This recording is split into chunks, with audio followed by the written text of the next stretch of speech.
જેલના દવાખાને સારવાર લેવા ગયા બાદ કેદી ફરાર થયો છે। આજીવન કેદની સજા પામેલો મનુજી ઠાકોર નામનો કેદી ફરાર થયો છે। હારીજમાં હત્યાના ગુનામાં ભોગવી રહ્યો હતો સજા। કેદી ફરાર થતા રાણી પોલીસે ગુનો નોંધી તપાસ હાથ ધરી। તો કસ્ટડીમાંથી આરોપી ભાગ્યો, નાટકીય રીતે પકડાયો। બનાસકાંઠાના શિહોરી પોલીસ મથકનો આ બનાવ છે।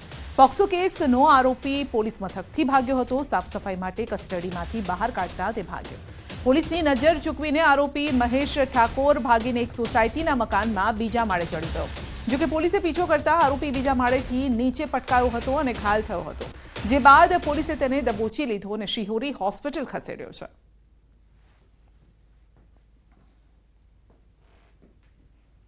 સુરતની વીર નર્મદ સાઉથ ગુજરાત યુનિવર્સિટીમાં એબીવીપી દ્વારા વિરોધ પ્રદર્શન। બાયોસાયન્સ વિભાગમાં ફીમાં વધારો કરતા ઉગ્ર વિરોધ કરવામાં આવ્યો છે। યુનિવર્સિટી એક સાથે પરીક્ષા ફીમાં 3 ગણો વધારો કરવામાં આવ્યો છે। આ ફી વધારા સામે એબીવીપીએ વિરોધ કરી અને ફી વધારો પરત ખેંચવા માંગ કરી છે।